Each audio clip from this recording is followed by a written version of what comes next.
A crown drips gold into a basin of blood. Elephants trumpet through the mist, their tusks painted in red and prayer.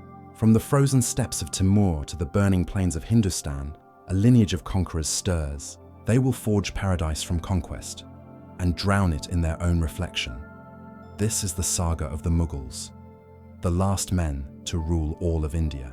The wind that howled across Fergana carried the scent of lost empires. In the thin air of Central Asia, where mountains cut the sky into shards of silver, a boy was born beneath the shadow of Timur's ghost. His name was Zahir-ud-Din Muhammad Babur, the Tiger.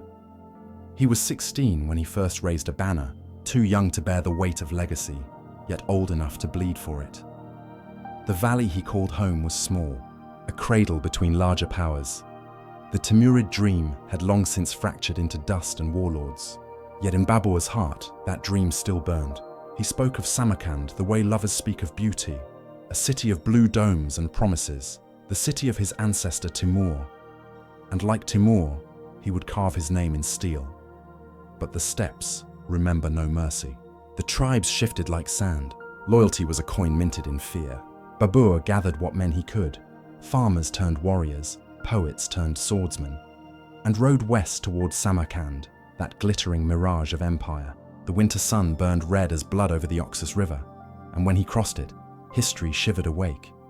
The first siege of Samarkand was not the march of an army. It was a prayer shouted to the wind.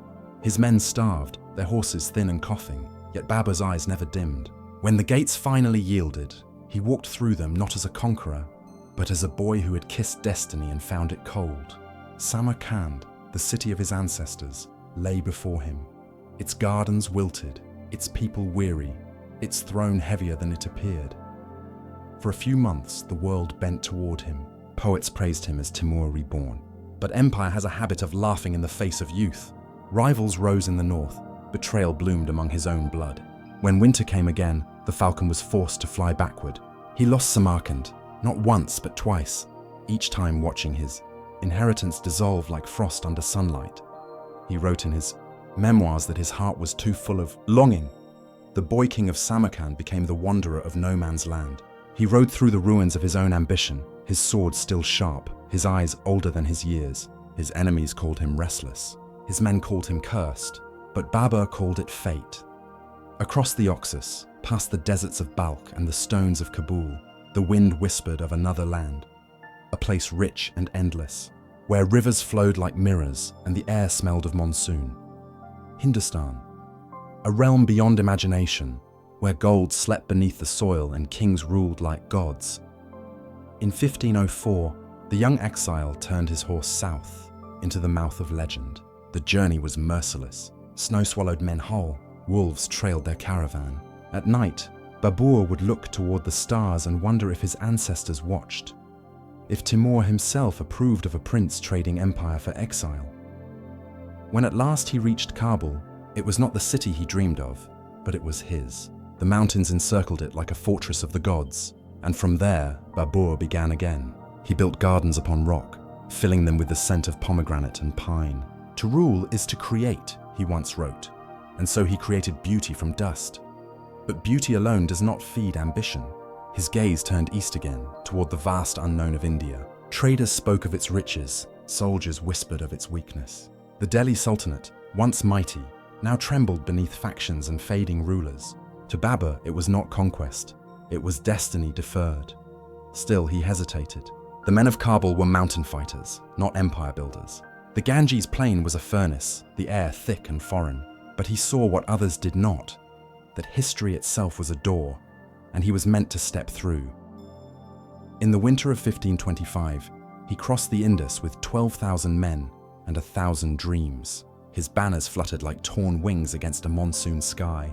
Villages stared in silence as foreign soldiers marched past, their tongues strange, their armor dented, their eyes burning with hunger. At Panipat, the earth trembled. Opposite Babur stood Ibrahim Lodi, ruler of Delhi, commanding a force nearly 10 times his size. Yet Babur had what his enemies did not: gunpowder and vision. He ordered his men to chain their carts, forming a wall of fire and death. The cannons roared, echoing across the plain like thunder. The smell of smoke and iron filled the air as war elephants screamed and fell. When the battle ended, the dust itself seemed stunned. 40,000 men lay silent, and Babur stood amid the ruin, a boy no longer. India, vast and wounded, lay before him. Yet even in victory, the falcon's wings trembled. The land was foreign, the people unyielding. He was an emperor in name, but a stranger in soul. His diary spoke of loneliness, of nights when the stars of Kabul haunted him. "I am a stranger in Hindustan," he wrote, "where neither the language nor the custom is mine." Still, he built, he governed, he dreamed. He tamed the floodplains, founded gardens beside rivers, and carved his mark into soil that had resisted centuries of conquerors. The falcon had descended, yes, but it had not yet landed. The Mughals were born not from victory, but from exile, from a man who lost everything twice and dared to begin a third time. His blood carried the fire of the steppes and the patience of the mountains. His empire would carry both. And somewhere beyond the smoke of Panipat, the wind shifted again. It carried whispers of sons unborn, of palaces yet unbuilt, of a dynasty that would burn brighter and die slower than any before it. For every empire begins the same way, not with conquest, but with hunger. And in that hunger, the falcon learned what it meant to fall and still fly. The morning of Panipat rose red, though the sun had not yet touched the horizon. 1,000 drums of war echoed through the mist, and the ground shivered under the weight of elephants armored in iron and fear. Babur stood before his lines, his cloak heavy with dew, his face lit by the dull glow of cannon sparks. In his hand, he held not just a sword, but the last thread of a dream stretching back to Samarkand. The empire of Delhi stood before him, vast, old, and rotting. Sultan Ibrahim Lodi, proud and doomed, commanded a host of over 100,000 men. His elephants carried towers on their backs. His banners blazed gold in the early light. Yet it was not numbers that would decide this dawn, but fire and faith. Babur's soldiers were few, 12,000 hardened men who had crossed mountains and hunger with him. They chained their carts together into a wall of steel and timber, mounting cannons between them. The air was thick with the smell of oil and sweat. The muezzin's call to prayer rose faintly through the fog, a prayer that would drown in smoke before noon. Then came the thunder. The first cannonball screamed across the field, splitting air and bone. The sound rolled like a mountain breaking apart. Babur's men, disciplined and silent, reloaded with mechanical grace. Gunpowder bloomed in black clouds that swallowed the rising sun. The earth trembled, and the elephants, beasts bred for terror, turned upon their own masters. Chaos rippled through the Delhi ranks like fire through dry grass. Babur rode forward, his voice steady above the storm. "Advance not as wolves," he said, "but as the storm itself." His cavalry surged from the flanks, swift as dust devils. They cut into the enemy lines, disappearing and reappearing like ghosts.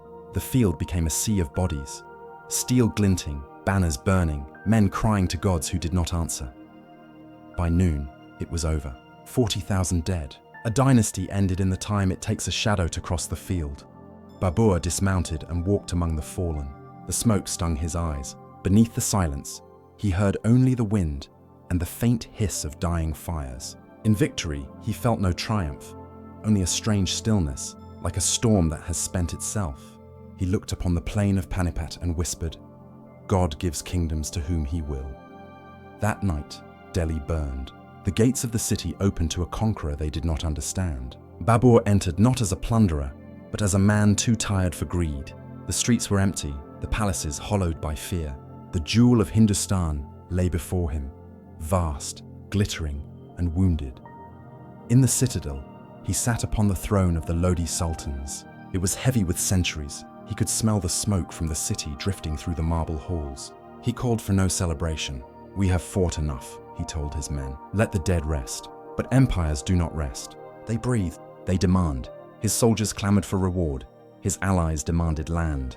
The nobles of Hindustan bowed in submission but plotted in silence. Babur knew this peace was not peace. It was merely the space between two storms. He wrote in his memoirs that India was a country of few charms. Its people were strange to him, its air oppressive. Yet even in his lament, the pulse of empire quickened. He began to shape what he had conquered. Gardens rose from the ashes of Delhi, water channels, marble terraces, pavilions blooming with jasmine. "Paradise," he said, should be seen upon the earth. The Mughal garden was not mere ornament. It was philosophy, an echo of the order he sought in a land born of chaos. But the cracks were already forming. His men, born of the mountains, withered in the plains. The heat smothered them. The food turned their stomachs. The mosquitoes drank their blood. They longed for Kabul, for the smell of pine and snow. Some deserted, others died quietly, staring west. Babur walked among them, speaking gently, sharing their meals. He was a king who had learned the cost of loyalty. "We are strangers here," he confessed, "but God willing, our sons shall not be." In the evenings, he would climb to the roof of his palace and watch the city's fires flicker in the distance. The Yamuna River shimmered like molten bronze. The sky above Delhi was thick with smoke and prayer. The empire of smoke. He wrote poetry in the quiet hours, verses of exile, of gardens, of loss. "The world," he said, "is not faithful to any man." His victories had brought him a throne, yet his heart remained restless. Perhaps it was not India he sought, but meaning itself. Then came news from the north, rebellions, restlessness. The Afghans who had once served him now tested his rule. His counselors urged him to crush them, but Babur hesitated. He was tired of blood. "Peace," he murmured, "is harder than war." Still, he marched, for peace too demanded steel. The campaign was long, the monsoon relentless. The rains turned roads into rivers, the air thick as breath.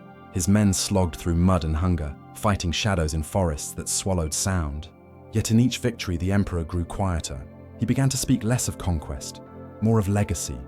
He built canals, mosques, gardens, the shape of permanence in a land that had swallowed conquerors for centuries. Yet the people watched him with cautious eyes. To them, he was foreign, his tongue strange, his gods distant. He ruled, but he did not belong. In 1529, when his son Humayun fell gravely ill, Babur walked barefoot into his garden. The moon hung pale above the reflecting pools. He prayed, not for victory this time, but for exchange. "Let my life be the ransom," he whispered. Days later, Humayun rose from his bed, and Babur's own strength began to fade. He had won India with fire and would lose himself to faith. They say his body was first buried in Agra, but later carried back to Kabul. To rest among the mountains he never forgot. The empire he built would outlive him, but the soul that shaped it was already elsewhere. Delhi still smoldered in the distance. The empire of smoke would harden into marble under his heirs, but its first breath was this, a tired man watching the horizon, knowing he had conquered more than land. He had conquered longing. And through the haze of victory, the smoke rose, the first breath of an empire that would one day choke on its own glory.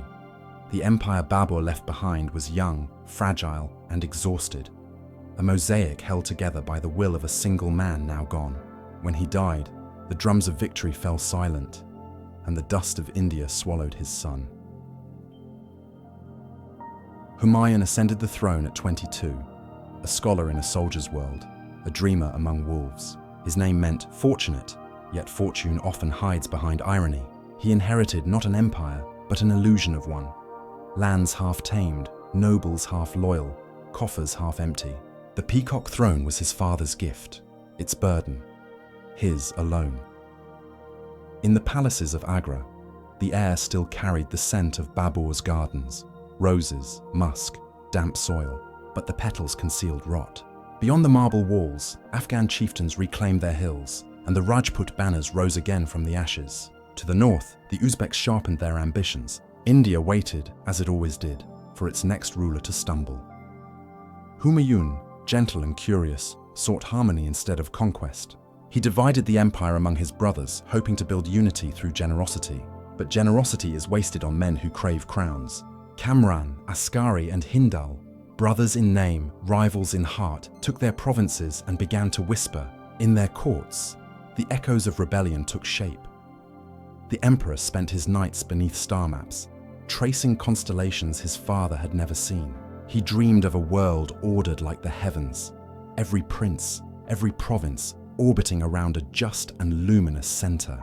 But men are not stars. They burn and collide. In Delhi, Humayun raised libraries, observatories, and gardens that mirrored the paradise of poets. The canals of the Yamuna shimmered with moonlight. Scholars read under the hum of water wheels, and courtiers quoted verses as if they were weapons. The empire glittered, but beneath its perfume lay the scent of failure. From the east came a storm named Sher Shah Suri, a man born of dust and discipline. Where Humayun built palaces, Sher Shah built armies.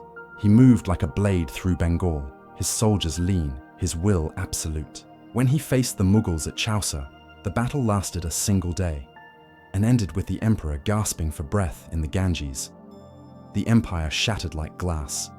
Humayun fled. His brothers turned their backs, their loyalty spent. Across deserts and rivers, through the furnace winds of Sindh, the emperor wandered. He carried little, a handful of coins, a few loyal men, and the memory of a father's empire fading behind him. The dust clung to him like shame. In the chronicles of his exile, there is one moment whispered like legend. As he crossed the Indus, he paused and looked back toward India. "I am not yet done with her," he murmured. The wind did not answer, but the river carried his words toward destiny. Homeless, he sought refuge where pride should never go. In Persia, the realm of the Safavid Shah, Tahmasp, the journey was long, the reception uncertain. Yet when he arrived at the glittering court of Isfahan, he was met not with scorn, but with ceremony. Shah Tahmasp received him in a hall of mirrors, its ceiling rippling with reflections of fire and gold. The Persian ruler, a man both pious and theatrical, demanded one thing, that Humayun embrace the Shia creed of his hosts. It was not faith the emperor surrendered, but survival. He bowed, and in that bow, he bought an army, an ally, and a second chance. For months, he lived among strangers. The Persians clothed him in silk, taught him the arts of diplomacy and endurance. In their gardens, he learned the patience of renewal, how even the most ruined soil could bloom again if watered by time. When the spring of 1545 came, he rode east once more. The drums beat anew, not with the ferocity of youth, but with the gravity of memory. From Kandahar to Kabul, he reclaimed his father's shadow, one fort at a time. His brothers, faithless as ever, yielded or fell. The mountains welcomed him like an old wound reopening. At last, the gates of Kabul swung open. The city of his father's heart was his again. He rebuilt it with reverence, gardens, domes, water flowing through marble veins. From Kabul, he looked once more toward Hindustan. India had forgotten him, but he had not forgotten India. In 1555, Humayun returned across the Indus. Delhi, weary of turmoil, bent once more beneath the Mughal banner. The emperor entered his capital in silence. No cheers, no drums, only the whisper of wind through ruins. The empire breathed again, frail but living. He moved through his father's gardens, older now, the scent of roses mingling with dust. The fountains still murmured, the marble still shone, but he knew too well that empires are not built in stone, they are built in will, and his had been tempered by exile. For a brief season, peace returned. The libraries reopened. The calligraphers inked his victories into memory. In the evenings, he read Persian poetry aloud, his voice soft, almost prayerful. The empire that once mocked him now knelt. He had returned, not as conqueror, but as witness. But fate, ever fickle, does not honor endurance. One winter evening, in the palace at Delhi, the emperor heard the call to prayer. He rose from his seat, arms full of books, and began his descent down the marble steps of his library. A moment later, his foot slipped. The sound was small, a whisper of fabric, a soft echo against stone. When they found him, his eyes were open to the stars painted on the ceiling above. Humayun, the fortunate, was gone. The empire mourned in silence. His body was wrapped in silk and laid in a temporary tomb by the Yamuna. Later, his son Akbar would build him a resting place of red sandstone and white marble. A garden of conquest turned into a garden of memory. And from that garden, a new emperor would rise, one who would take his father's dreams and turn them into empire eternal. The Mughal heart beat once more, slow and heavy beneath a sky that had seen too much. And from the garden where he fell, the empire took root again, watered by exile and destined for glory. The empire awoke in ashes. Humayun was gone, the throne cold, the crown too heavy for a child's head. In the campfires beyond Delhi, men whispered that the Mughal dream had burned out, that the sons of Babur were but exiles wearing borrowed crowns. Yet in the smoke of uncertainty, a new star flickered. A boy of 13, his eyes dark and unyielding, his name spoken with quiet reverence, Jalal-ud-Din Muhammad Akbar. The boy had been born in exile, under the shadow of defeat, his cradle shaken by war. He knew no peace, only the sound of hooves and the smell of steel. When Humayun's loyal general Bayram Khan raised him to the throne, it was not in a palace, but beneath a tent, its silk walls trembling in the desert wind. Around him stood men twice his age, some loyal, some waiting for the empire to die so they might inherit its bones. Akbar said little. He watched, he listened, and when he spoke, his words cut clean through the noise. I was born among storms. Let me not die in calm. The first years were fire. The Rajputs in the west tested his strength. Afghan rebels rose in the east, and in the north, his uncles plotted as brothers once had plotted against his father. But Akbar was not his father. He learned quickly that to rule men, one must first understand them, not by decree, but by silence. When Bayram Khan fell, betrayed and slain, Akbar did not mourn in public.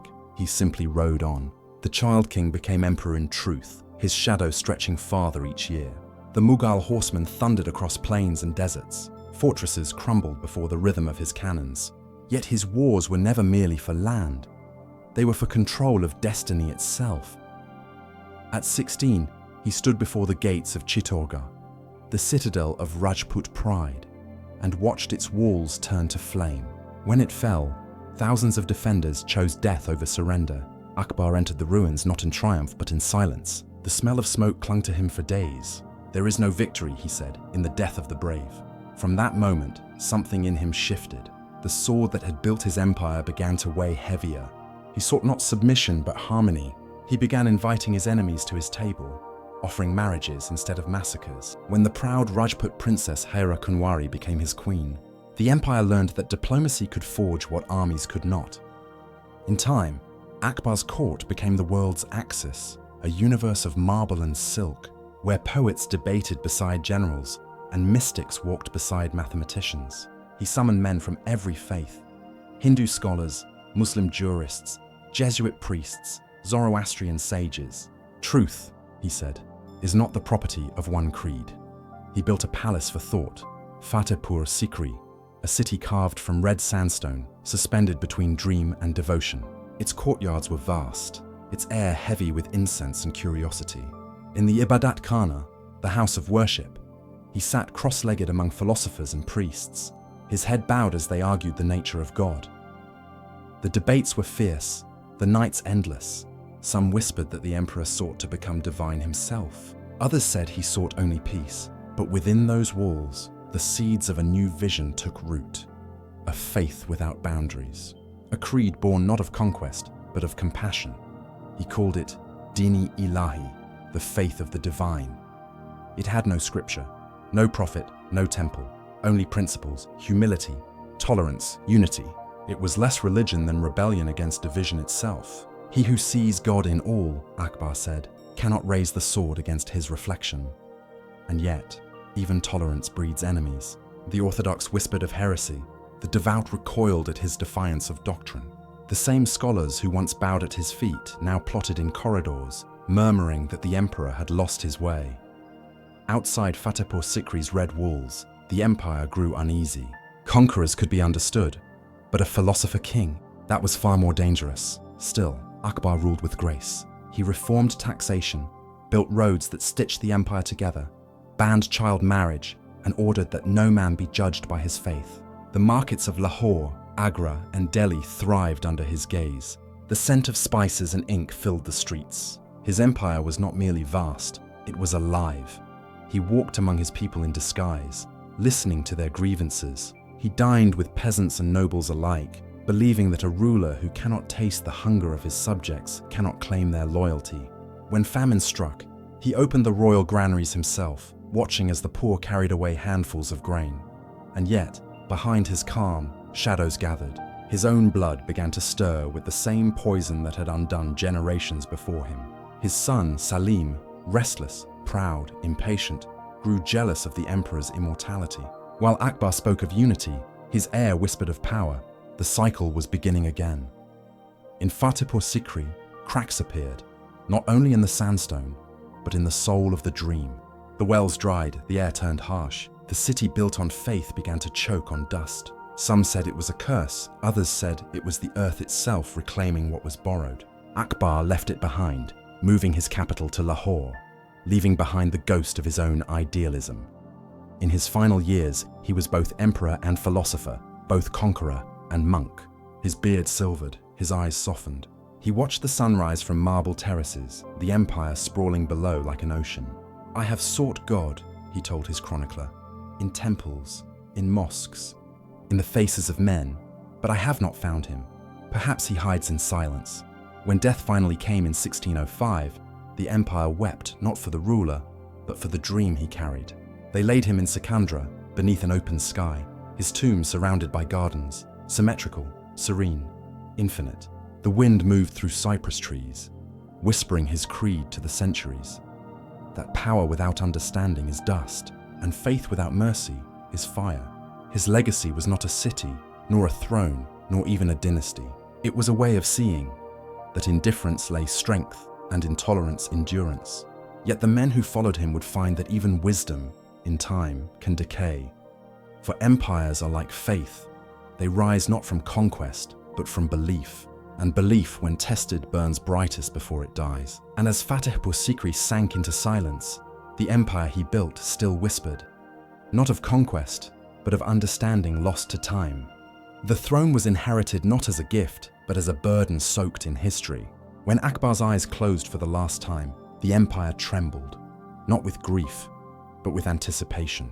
From Lahore to Agra, from the snow-fed Indus to the blue veins of the Yamuna, men whispered a single name: Salim, the son of Akbar, the prince who had rebelled against his father, drawn sword against patience, and waited for the old lion to die.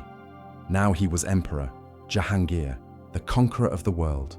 But he did not conquer through storm or steel. He ruled through fragrance, through art, through the illusion of control. In the early days, the empire bloomed like spring after war.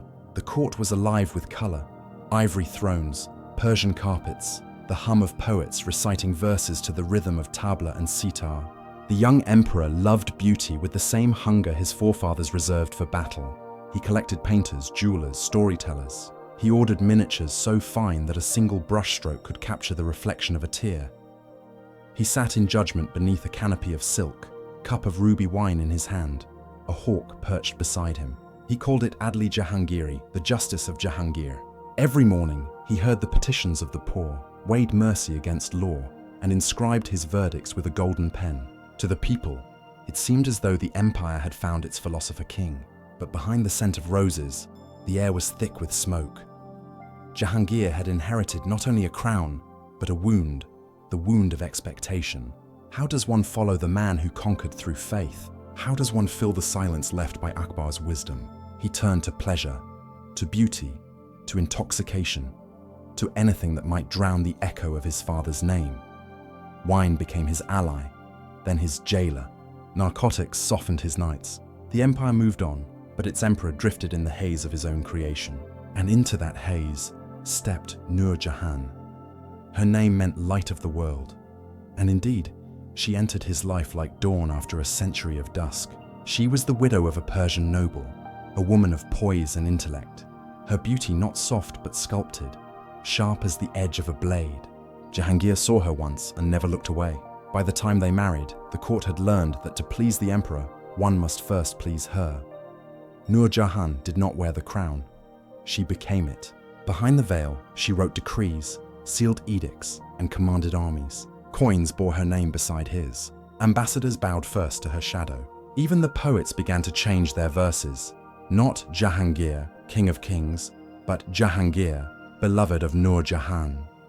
Yet she was no seductress of idle power. She was an architect of order. Where the emperor sought beauty, she brought precision. She expanded trade, stabilized the treasury, built gardens where geometry met the fragrance of jasmines. She crafted her own aesthetic, a union of Persia and Hindustan, where marble whispered with inlaid stones and silk moved like water. The empire she shaped became a living work of art. But art, like power, demands sacrifice. In the stillness of the palace, ambition began to stir, not from enemies, but from family. Prince Khusro, Jahangir's son by another queen, rebelled, claiming the right to rule. He gathered troops, raised banners of defiance, and was swiftly crushed. When he was brought before the emperor, Jahangir looked into his son's eyes and saw the same fire that once burned in his own. He ordered him blinded, not in anger but in fear, and as the torches dimmed, a father's guilt lit the throne. Nur Jahan's power grew unchecked. She placed her family in the highest offices. Her father, Itimad-ud-Dawla, as chief minister, her brother Asaf Khan as commander. Her hands shaped destiny, but her reach drew resentment. The nobles muttered that the emperor had become a puppet draped in silk. The soldiers whispered that the empire was ruled by a woman, and worse, that she ruled well. From Kabul to Bengal, rebellions simmered like forgotten embers. And in the heart of the court, another storm brewed. Prince Khurram, the emperor's third son, the one history would know as Shah Jahan. He was Nur Jahan's rival and her reflection, ambitious, brilliant, merciless. She sought to secure the throne for her own daughter's husband, Prince Shahryar. He sought it for himself. Between them lay Jahangir, aging, weary, drowning slowly in his own decadence. Even the gardens began to feel the weight of decline. Marble fountains ran slower, musicians played softer. The peacocks in the courtyard strutted with pride, but the air was thick with whispers. Who truly rules? They asked. The emperor who drinks, or the empress who dreams? Outside the palace walls, the empire still glittered. Caravans crossed deserts heavy with silk and spice.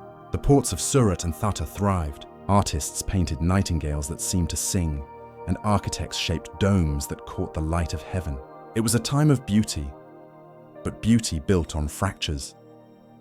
One evening, as the sun set over Kashmir's Dal Lake, the emperor sat in his boat, watching the sky bleed into the water. Nur Jahan sat beside him, her face reflected in both wine and wave. He turned to her and whispered, "When the light leaves the world, will it remember us?" She smiled, the kind of smile that hides entire empires within it. Only if the marble remembers the blood that built it. Jahangir's health failed soon after. The wine that once gave him strength now drained it. The justice that once guided him blurred into doubt. He died on a cold autumn morning in 1627, somewhere between Lahore and Kashmir, his final journey unfinished. Nur Jahan accompanied his body back to Lahore, her power already fading like incense at dawn.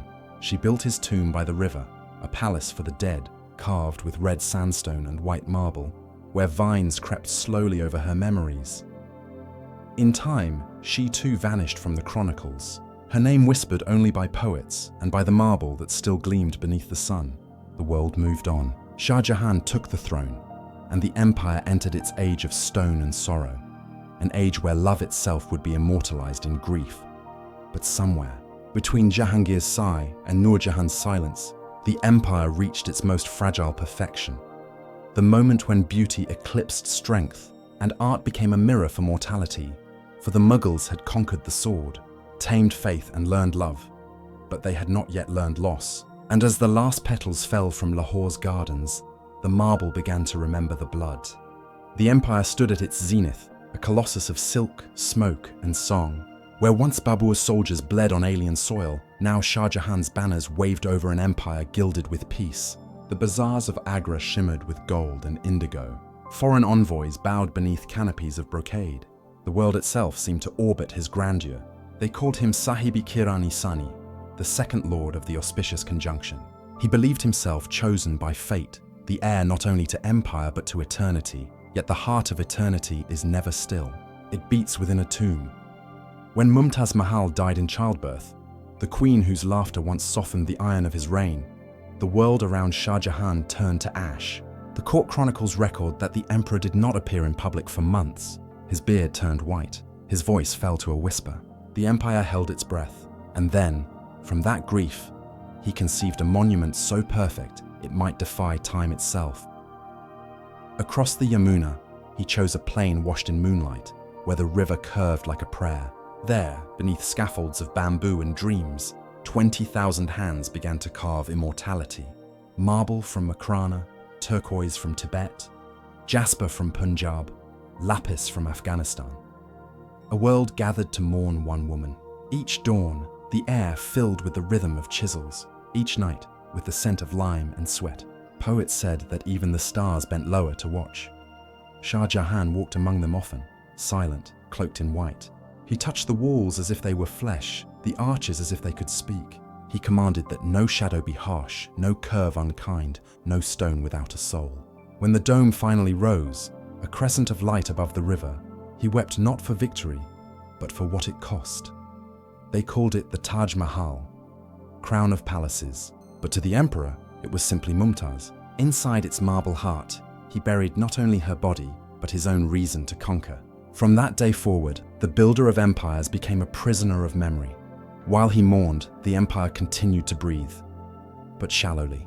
Wars in the Deccan dragged on without glory. The treasury groaned beneath marble and gemstone, and in the corridors of Agra fort, 4 princes watched their father's grief harden into distance. Dara Shikoh, the philosopher, Shah Shuja, the hedonist, Murad, the warrior, and Aurangzeb, the shadow. They grew not as brothers, but as rivals orbiting a silent sun. Their mother was gone, their father lost to reverie, and the throne, the peacock throne, glittered brighter than love. That throne was no mere seat of power. Forged of gold and mirrored glass, inlaid with emeralds, rubies, and diamonds, it shimmered like a fragment of paradise stolen from heaven. Peacocks of gemstone fanned their tails across its back, and above it arched a canopy like a rising dawn. When Shah Jahan sat upon it, the light itself seemed to obey. But beauty, once enthroned, begins its slow descent into burden. The emperor decreed new palaces, new mosques, new cities, Delhi reborn as Shah Jahanabad, city of the emperor's name. Its red fort gleamed with walls that glowed at sunset, and the Jama Masjid soared above the chaos like a hymn in stone. Every creation was a statement. This empire will outlast me. But empires, like marble, erode from within. The poets sensed it first. They sang of rivers running slower, of hearts turning colder. The nobles whispered of taxes unending, artisans unpaid. In the Deccan, generals fought not for faith but for gold. The emperor's vision of paradise demanded tribute, and the tribute drained the pulse of his dominion. Dara Shikoh, his favored son, sought solace in books instead of war. He translated the Upanishads into Persian, dreaming of a world where Hindu and Muslim met in thought, not blade. His mind burned with philosophy, but politics is not a place for dreamers. Aurangzeb watched from the shadows, austere, silent, unbending. To him, the marble dome was blasphemy, the music of the court a sin, the softness of rule a weakness that would doom them all. And so the palace became a battlefield long before any sword was drawn. At night, the river carried whispers instead of reflections. Spies traded words sharper than daggers. Shah Jahan, wrapped in his grief, did not see the storm gathering at his feet. Or perhaps he did, and chose beauty over vigilance. When at last he fell ill, the empire split like glass. Each son declared himself emperor. Each raised armies against his own blood. For months, Hindustan burned not for conquest, but for inheritance. Dara Shikoh's gentle heart faltered before Aurangzeb's ruthless hand. On the fields of Samagar, brother slaughtered brother under a sun that refused to shine.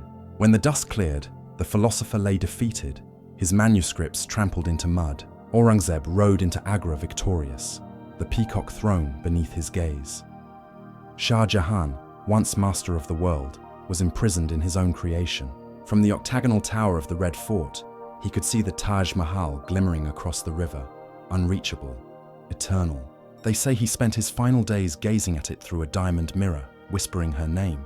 Each sunset cast the marble in crimson, each dawn bleached it in silver, and in that endless reflection, beauty and ruin became one.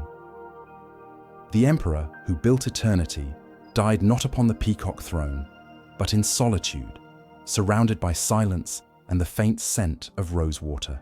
When they buried him beside Mumtaz, no trumpet sounded, no marble trembled. Yet the river, eternal witness to all empires, carried his reflection one last time. A man who tried to build heaven and instead captured the moment before it fell. Today the Taj still glows beneath the same sun, its shadow long enough to touch the bones of every ruler who dreamed of forever. The tourists see love, the marble remembers loss. The craftsmen spoke true when they said that every stone bears a prayer, and every prayer carries a price. And as the moonlight dripped over marble and river alike, the empire beheld its own perfection, and began quietly to die. He came not in the shimmer of silk, but in the echo of steel. Aurangzeb Alamgir, world Caesar. The name alone was a prophecy, and he bore it like a wound. The court had seen princes of poetry, emperors of marble, rulers who built paradise in stone, but none like him. He was the empire stripped to its bone. Where his father sought immortality and beauty, Aurangzeb sought it in obedience. The chronicles say he prayed through the night and rode at dawn, that his eyes could turn an army to silence. In every gesture lay precision, in every word, judgment. He believed the empire had fallen to indulgence, that the softness of music, the idleness of art, had unmade their ancestors' strength. So he vowed to restore the Mughal soul, not through tolerance, but through fire. His first conquest was his family. Darashikoh, the beloved, the dreamer, had already been defeated, dragged through the streets of Delhi in chains. Aurangzeb watched the crowds jeer, his heart a mirror of his faith, cold, unwavering.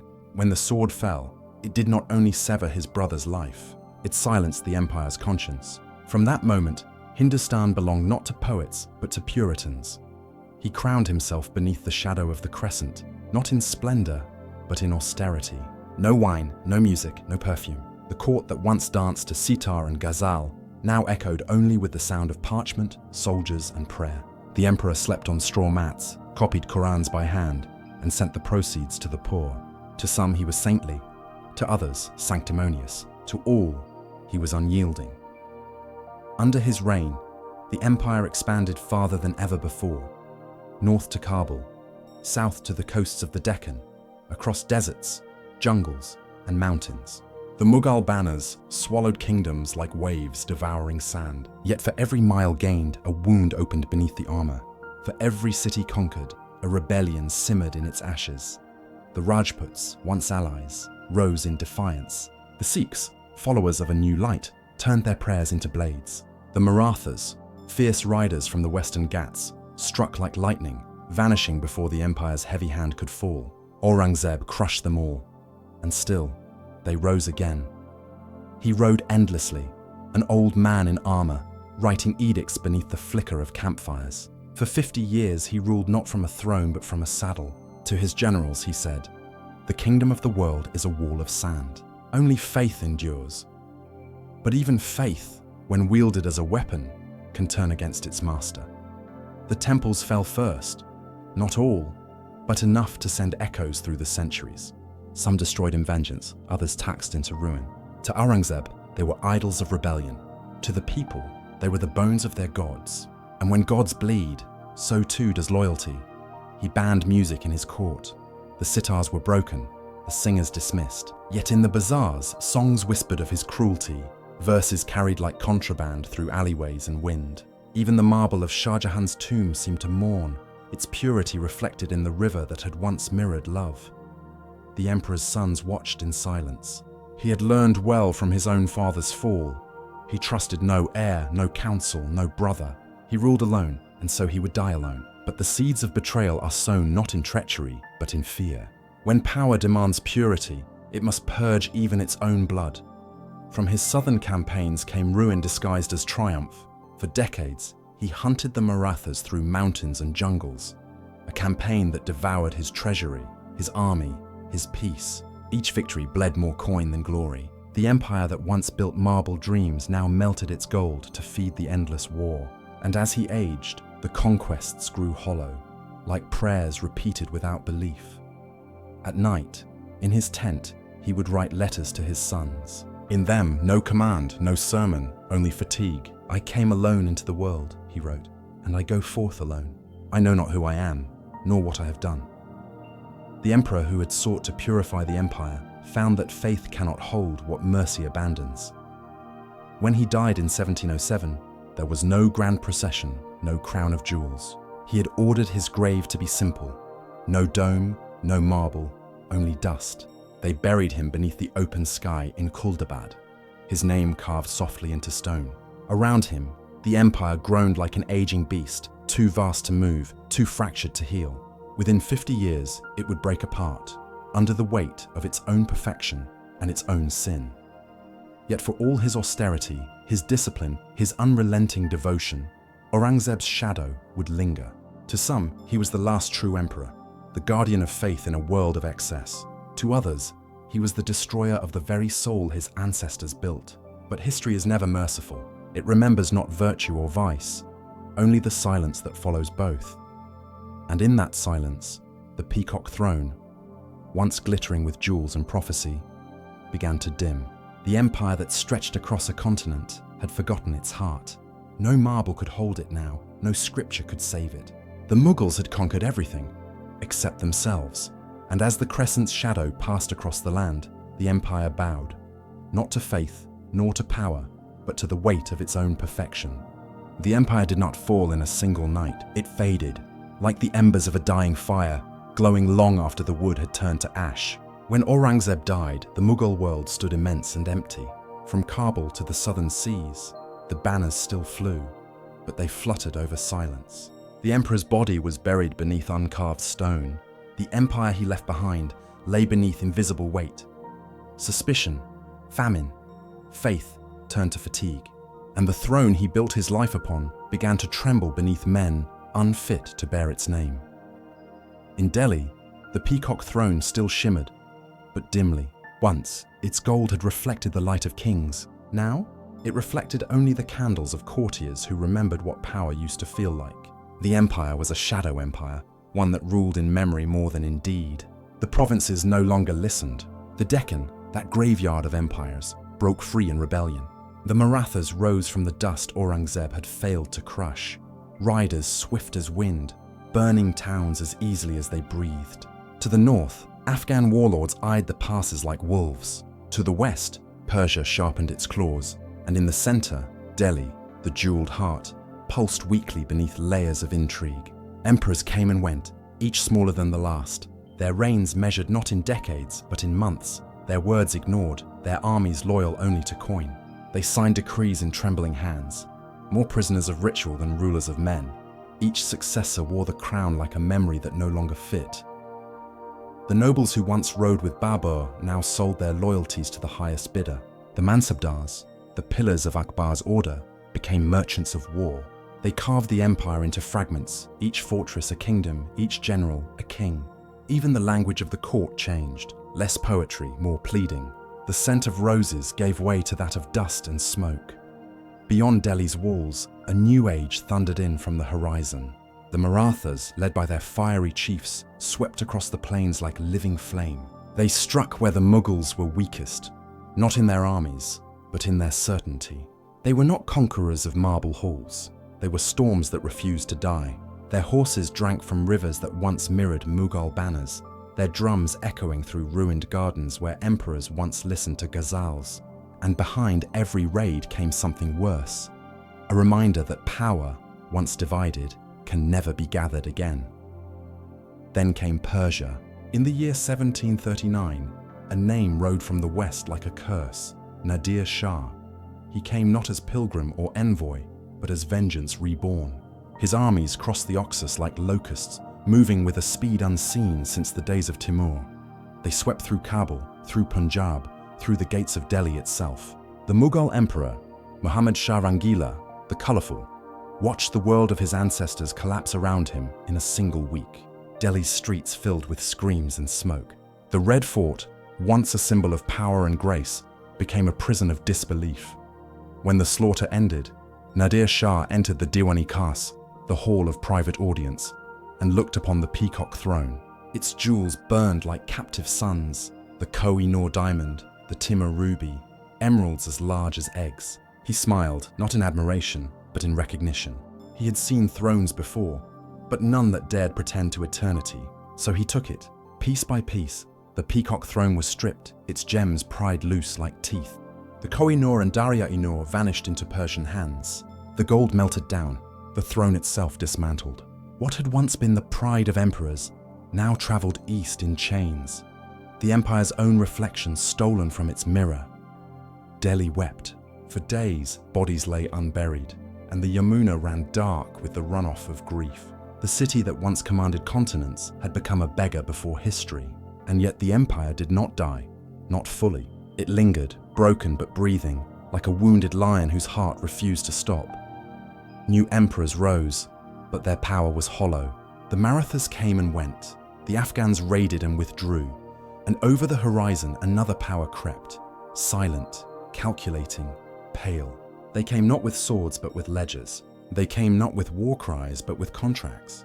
The British East India Company, merchants of empire in all but name, began to weave their net through trade and diplomacy, binding what swords could not conquer.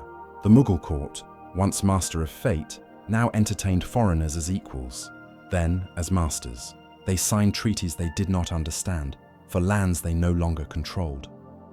By the time Shah Alam II sat upon the throne, the Mughal emperor ruled only Delhi, and even that at the mercy of others. He was emperor in name, a relic paraded through ceremonies whose meaning had evaporated. When the British won the Battle of Buxar in 1764, the fate of India shifted quietly, inexorably. The peacock throne was gone, but the cage remained, and within it, the last flicker of imperial pride fought to survive. In the twilight of the dynasty, poets still sang in the Red Fort. They wrote of vanished glory, of gardens overrun with weeds, of kings who dreamt of marble while their cities burned. Mir Taqi Mir, Ghalib, and others, voices born in ruin, speaking to eternity through the language of decay. Even as the empire disintegrated, its spirit found refuge in verse. If power was lost, beauty would remember, but beauty cannot hold walls. In 1857, the final ember flared, the Great Rebellion. Sepoys rose against their foreign masters, and for a brief, burning moment, Delhi believed the empire might awaken again. They crowned the frail Bahadur Shah Zafar as emperor, the last Mughal, old and trembling but royal still. For months, the city became a furnace of revolt. Then, once more, a pyre. When the rebellion failed, the British stormed Delhi. They tore down the last banners, executed princes in the streets, and exiled Zafar to Burma, where he died whispering verses to an empty sea. The Mughal line ended not with a roar, but with a poem, and somewhere beneath the ruins of the Red Fort, a few shattered tiles still glint, reflections of the peacock throne that once held the sun. The marble is cracked, the jewels stolen, the empire long vanished, but the air in Delhi still hums with its memory. It hums in the silence between prayers, in the shimmer of the Yamuna at dusk, in the dust that rises where emperors once rode, for empires do not die. They fade into language, into myth, into the gaze of those who remember. The Mughals may have built their paradise upon earth, but in the end, it was paradise that consumed them. And as the last feather fell from the peacock's crown, the wind carried its shimmer, not to another throne, but to the endless waiting dusk of history. The sun rose over Delhi for the last time, as an imperial capital on a morning veiled in smoke.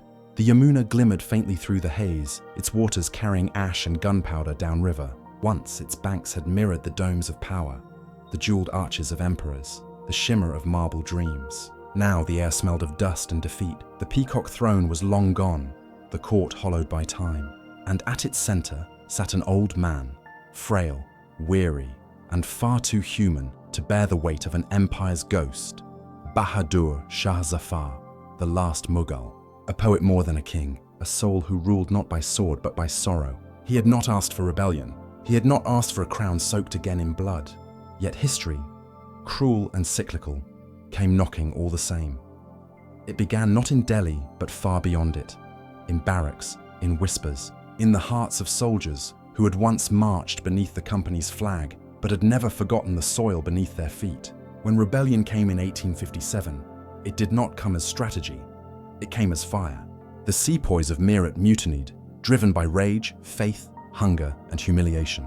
They rode toward Delhi, the symbol of everything India had lost. And when they reached the Red Fort, they found not a ruler, but a relic. Zafar received them in trembling silence. His court, long a museum of manners, awoke like a corpse disturbed from centuries of sleep. They begged him to lead, to lend his name, his blessing, his bloodline, for the empire of Hindustan to live again. And so, reluctantly, the last Mughal was crowned anew. Old banners unfurled, ancient drums sounded. For a heartbeat in history, the dream stirred. The empire reborn in the shadow of its ruins. But dreams cannot fight cannons. The British marched back toward Delhi with methodical precision. What began as mutiny became war. Villages burned, fields blackened. The summer air choked with the cries of both vengeance and prayer. By September, the company's guns ringed the city. Their shells fell upon the Red Fort like iron rain. Marble cracked, mosques shattered. The Yamuna ran red, and within those crumbling walls, the emperor, 72 years old, wrapped in simple white cloth, listened to the thunder that would erase his name from power. Zafar wrote poems even then, verses to the divine, to lost beauty, to the fading pulse of his city. He wrote of roses and graves, of a Delhi that no longer belonged to him nor to anyone. His ink became elegy, his voice, the last echo of an age where kings had been poets and poets had ruled hearts. As the siege broke, Delhi was consumed. British soldiers stormed through Chandni Chowk. Palaces became barracks, havelis became prisons. In the gardens of the Qila, the emperor's sons were captured. Mirza Mughal, Khizr Sultan, Abu Bakr. Young, desperate, still dreaming of a lost cause, they were executed at the Kuni Darwaza, the gate of blood, their bodies left to rot in the open, a warning to all who still believed in empire. The Red Fort, once the seat of majesty, became the stage of humiliation, and on its marble floors, where once Akbar's heirs had dispensed justice, Bahadur Shah Zafar stood trial. The British called it law. History would call it erasure. He was accused of rebellion, of treason against the company that had already consumed his world. They read the charges aloud, but what was there left to condemn? An empire already dead, a crown already stolen. Zafar listened in silence as his own empire was recited to him as crime. And when asked what he had to say in his defense, he replied softly, "I have done nothing but what kings must, to protect what little remained of my name." The verdict was written before the trial began. Exile, not death, for death was too merciful, too finite. Instead, they sent him far away, beyond the edge of empire, where memory could not follow, from Delhi to Rangoon, from throne to cell. The last emperor of Hindustan, once master of the world's richest lands, was carried across the Bay of Bengal in the belly of a ship, a prisoner of history. Rangoon was a city of rain and isolation. There, in a crumbling house by the sea, Bahadur Shah Zafar lived out his final years under the watch of guards who could not even speak his language. He wrote by candlelight, his verses filled with ghosts. The sound of the waves became his only court, the monsoon his only companion. He had no throne, no robes, no courtiers, only memory. In his poems, he dreamed of Delhi, of the Red Fort's arches bathed in moonlight, of Merauli's roses in bloom, of the call to prayer echoing over the Yamuna at dawn. He dreamed of a grave in his own city, where he could lie among the poets and kings who came before him. But even that was denied. When he died in 1862, the British buried him hastily in an unmarked grave, its location kept secret, as if silence could erase an empire. And yet, silence remembers. Years later, when the rains came, the earth gave up its secret. A simple stone marked his resting place. Bahadur Shah, the ex-king of Delhi, no throne, no epitaph, only the faintest echo of what had been. But Delhi never forgot. The city carried his ghost in its alleys, in its ruins, in the cadence of Urdu itself, a language born of empire, surviving its masters. His verses traveled farther than his armies ever had. They became the breath of a broken nation, whispering of dignity, of loss, of beauty that refuses to die. For though the British claimed the land, they could never claim its memory. In the silence after conquest, in the music of the ghazal, the Mughal dream endured, not as power, but as poetry. What emperors could not hold, words would keep, and from those words, a wounded civilization would one day rise again. Delhi, too, endured. Its stones still warm with ghosts, its walls whispering names the victors could not pronounce. The Red Fort stood scarred but unbroken, a monument not of power, but of endurance. Through the centuries, the empire became myth, the myth became legend, and legend, finally, became identity. For Bahadur Shah Zafar was not the end of the Mughals. He was their echo, the sigh of marble, the memory of gold. He carried the empire not on his shoulders, but in his verses across seas and centuries, until even in exile, the idea of Hindustan refused to die. In the quiet after empire, his words linger still. Na kisi ki aankh ka noor hoon, na kisi ke dil ka qarar hoon, jo kisi ke kaam na aa sake, main wo ek mushte gubar hoon. I am no one's light, no one's peace. I am a handful of dust, useless to all, yet still my own. And so the last emperor of Hindustan did not vanish. He dissolved into verse, carried by wind and memory, until even dust began to dream of empire once more.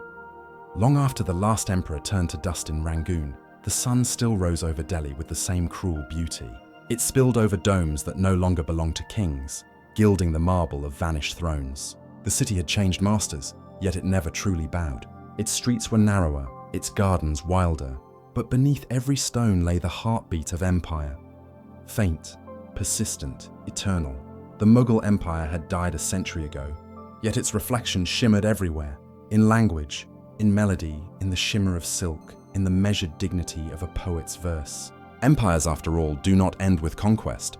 They end in memory, slow, invisible, enduring. In the bazaars of old Delhi, a merchant's call still carried the rhythm of Persian courts. A child learning Urdu traced letters once spoken by emperors and saints. In Lucknow, dancers moved with the languid grace of a vanished era. Each turn of the wrist, each whisper of anklet, echoing the grandeur of a time that refused to die. Even in Lahore, where the air hung thick with the scent of rain and jasmine, the arches of the Badshahi Mosque gleamed with the same solemn beauty that had once lit Shah Jahan's court. They called it Ganga Jamuni Tehzeeb, the mingling of waters, the fusion of faiths and forms. It was more than culture, it was inheritance. It flowed quietly through centuries of chaos and conquest, untouched by flags or borders. In that mingled river of memory, the Mughals still lived, but every legacy is also a wound. The land they once ruled remained divided, carved by greed, politics, faith, and vengeance. The children of the empire, once brothers in art and war, now faced each other across borders drawn by strangers. Yet even then, the shared past whispered louder than the new lines in the sand.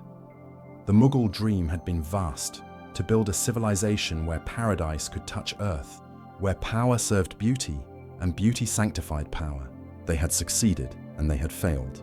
Their monuments stood as testaments to both, victory and vanity entwined in stone. The Taj Mahal, serene as moonlight, drew millions to its gates each year. Pilgrims of the modern age who came not for empire, but for love, for loss, for something beyond time. They called it one of the wonders of the world. But those who truly listened heard something else. The echo of a man who built eternity for a woman, and in doing so, built a mirror of mortality itself. Not far away, Fatehpur Sikri slept under red sandstone skies, a city born of faith and abandoned by it. Its empty courtyards, carved with verses and ideals, remained haunted by Akbar's impossible dream. A realm bound not by creed, but by conscience. The wind whispered through its arches as if reciting forgotten prayers. Once, scholars from Persia, Jesuits from Portugal, mystics from India had gathered there, speaking of divinity and destiny. Now, only silence answered them. Still, even silence carries meaning. For empires die, but ideas migrate, clothed in song, carried in stories. The Mughal genius lived on in invisible ways, in the geometry of mosques, in the curve of a calligrapher's hand, in the harmonies of a sitar that once played in Jahangir's court. Their architects had given India its skylines, their poets had given it its voice, their blood had mixed with the soil, their vision with its soul. From Kabul to Hyderabad, from Lahore to Agra, every city carried traces of the dynasty that once dared to rule the world through beauty. Each ruin was not just a grave, it was a pulse. The empire's afterlife breathed through its art, and art, unlike kingdoms, does not surrender. In the modern age, the ghosts of the Mughals became quieter, yet closer. They lived in the way a mother spoke to her child, in the spice that burned on a street vendor's tongue, in the glint of gold thread on a wedding sari. Their legacy was no longer an empire, it was a civilization. It belonged not to kings, but to millions. And somewhere, perhaps, Bahadur Shah Zafar's verses still hovered above it all. He had dreamed of being buried in Delhi. He had been denied that wish. But in truth, he was everywhere. In the rhythm of Urdu ghazals sung in dim tea houses, in the sorrow of lovers who quoted his lines without knowing their source. He had become what no emperor could remain, immortal in anonymity. History, of course, moved on. Nations rose from the ashes of Hindustan, flags changed, wars came and went.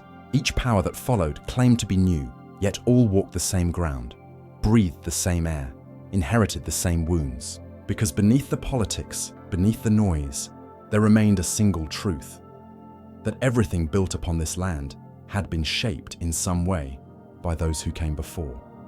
Even the colonizers who broke the empire could not resist its spell.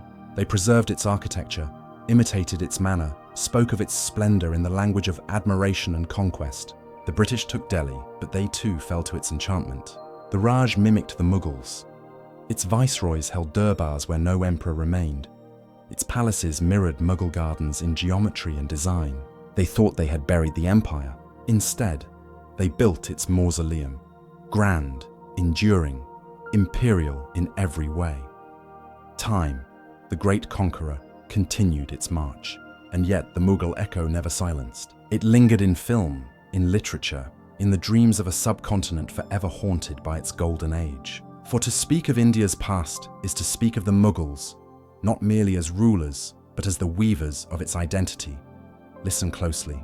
In the call to prayer that rises above Delhi's skyline, in the temple bells that answer across the street, one can still hear the harmony they once sought to build, a fragile unity, scarred but enduring, the real empire they left behind. Night falls over the Red Fort once more. Tourists wander its halls, cameras replacing courtiers, curiosity replacing reverence. Yet as dusk deepens, the wind carries something older, a murmur, a sigh, a verse. Perhaps it is the echo of Shah Jahan's artisans, or the laughter of Akbar's poets, or the weeping of a forgotten queen. Perhaps it is simply the sound of time remembering itself, for no empire truly dies. It only changes form, from stone to word, from blood to memory. The Mughals, in all their glory and ruin, became not a dynasty, but a mirror, reflecting what power builds and what it inevitably consumes. And so, as the centuries turn, their spirit endures, not in crowns but in cadence, not in rule but in rhythm. Every verse, every monument, every whisper of Urdu is a reminder that greatness may fall, but grace never does. And when the last light fades from the marble and the dust settles upon the throne, the empire breathes again, not in kings, but in the hearts that still remember.